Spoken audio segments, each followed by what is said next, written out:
ये है talks news network और आप देख रहे हैं पॉलिटॉक्स, राजनीति का कच्चा चिट्ठा। 1 फरवरी को लोकसभा में वित्त वर्ष 2021-2022 का बजट पेश किया गया था। लोकसभा में शनिवार को बजट पर चर्चा के दौरान वित्त मंत्री निर्मला सीतारमन ने कांग्रेस सांसद राहुल गांधी पर जमकर निशाना साधा। निर्मला सीतारमन ने कहा कि जब राहुल गांधी लोकसभा में बजट पर बोल रहे थे, उस वक्त उन्हें राहुल गांधी से 10 उम्मीदें थीं, लेकिन राहुल ने किसी का जवाब नहीं दिया। किसानों को इतना ज्ञान देने वाली कांग्रेस बहुत से राज्यों में चुनाव जीतने के लिए कहती थी कि हम कृषि लोन देंगे, लेकिन मध्य प्रदेश में यह लागू नहीं हुआ। आम बजट पर चर्चा का जवाब देते हुए निर्मला सीतारमन ने कहा कि महामारी जैसी चुनौतीपूर्ण स्थिति भी सरकार को उन सुधारों को लाने से नहीं रोक सकी जो इस देश के दीर्घकालिक विकास के लिए आवश्यक हैं।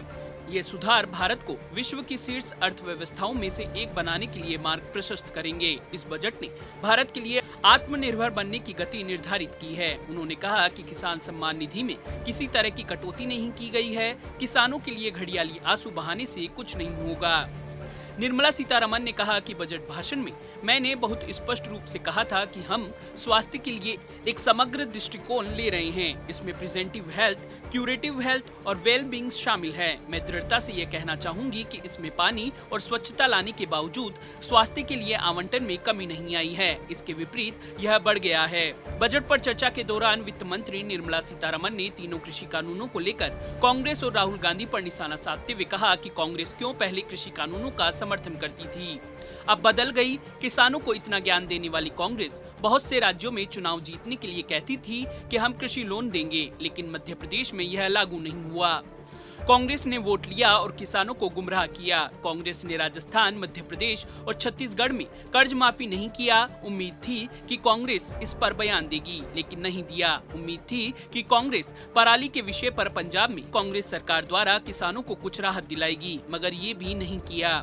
भारत चीन सीमा का जिक्र करते हुए सीतारमन ने कहा कि जब बॉर्डर पर कुछ क्राइसिस होता है तो सरकार से बात न करके राहुल गांधी उनके दूतावास से बात करते हैं। कभी भी भारत पर भरोसा न कर बाहर के लोगों पर भरोसा करते हैं। ब्रेकिंग इंडिया फोर्सेस के साथ मिलते हैं। संवैधानिक रूप से चुने गए लोगों के लिए गलत शब्दों का इस्तेमाल करना और फिर माफी मांग लेना, मुझे लगता है कि वो भारत के डूम्सडे मैन बनते जा रहे हैं।